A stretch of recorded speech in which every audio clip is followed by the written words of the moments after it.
जय हिंद दोस्तों, defence world में आपका स्वागत है। दोस्तों, आपको पता है कि हमारे एलएसी और एलओसी पर भारत को लगातार ऐसे एयर डिफेंस सिस्टम की जरूरत है जो कि छोटे हों और उनको आसानी से यूज किया जा सके। और दोस्तों, किसी भी युद्ध की परिस्थिति में S-400 जैसे एयर डिफेंस सिस्टम से ज्यादा बेटर होता है छोटा एयर डिफेंस सिस्टम होना, जिसको कि कहीं भी ले जाया जा सके और कोई भी सैनिक उसको अपने कंधे पर माउंट करके फायर कर सके। जी हाँ दोस्तों, ऐसे एयर डिफेंस सिस्टम की जरूरत थी भारत को जो कि छोटे हों, साइज में कम हो और भारत के सैनिक उसको लेकर किसी भी जगह से फायर कर सकें। तो दोस्तों, इन्हीं को अब भारत ने बनाकर तैयार कर लिया है, जिनको आप छोटा S-400 भी कह सकते हैं। तो दोस्तों, क्या है ये हथियार और कैसे भारत ने इसको बनाकर तैयार किया है, आपको विस्तार से बताएंगे। आप वीडियो में एंड तक बने रहिए। साथ ही अगर हमारे चैनल को अभी तक सब्सक्राइब नहीं किया है तो चैनल को सब्सक्राइब कर लीजिए ताकि सबसे पहले हमारी वीडियो आप तक पहुंच पाए। तो चलिए दोस्तों, सीधे चलते हैं वीडियो पर। दोस्तों, आप सभी जानते हैं कि अगर आपके पास छोटा हथियार होगा तो उसको आसानी से यूज किया जा सकेगा और दुश्मन की नजरों से उसको बचा कर रखा जा सकेगा।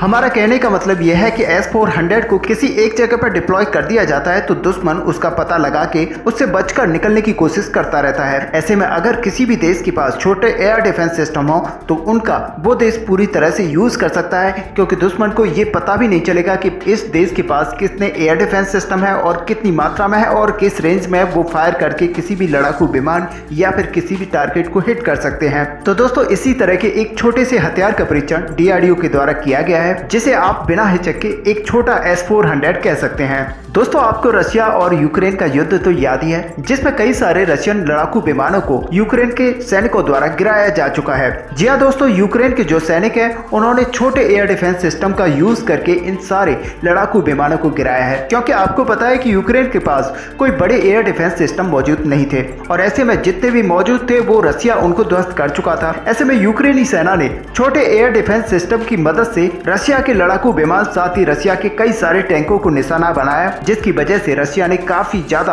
अपने लड़ाकू विमानों को भी खोया है। और दोस्तों, ये छोटे एयर डिफेंस सिस्टम जो होते हैं इनकी जो रेंज होती है वो 1 से 4 किलोमीटर के बीच की होती है, जो कि काफी कम है, लेकिन एक्यूरेसी बहुत ही परफेक्ट होती है और ऐसे में कोई भी सैनिक इनको कंधे पर माउंट करके फायर कर सकता है। और सच मानिए कि रशियन फोर्सेस इसकी वजह से इतनी ज्यादा परेशान हो चुकी हैं कि इसका आप अंदाजा भी नहीं लगा सकते। तो दोस्तों, इसी तरह की एक मिसाइल डिफेंस सिस्टम को DRDO ने तैयार किया है, जिसे नाम दिया गया है वेस्टरोड्स का, यानी कि very short range air defence system. और दोस्तों, आपको बता दें कि इसकी जो रेंज है वो करीब 6 किलोमीटर की है और 3 किलोमीटर के एल्टीट्यूड पर यह किसी भी प्रोजेक्टाइल को मारकर गिरा सकता है। और दोस्तों, कल ही के दिन उड़ीसा के चांदीपुर में DRDO ने इसका सफल टेस्ट किया है और दोस्तों, इस टेस्ट के दौरान इसके मिसाइल और लॉन्चर दोनों का सफल टेस्ट किया गया है और DRDO ने इसके टेस्ट को पूरी तरह से सफलतापूर्वक कंप्लीट कर लिया है। वैसे दोस्तों, आपको बता दें कि भारतीय सेना के पास पहले से ही इस तरह के छोटे एयर डिफेंस सिस्टम मौजूद थे, लेकिन हम पूरी तरह से इसके लिए डिपेंडेंट थे रशिया पर। रशिया का इंग्ला-S जो कि रशिया से खरीदा जाता था और भारतीय सेना इसको यूज करती थी।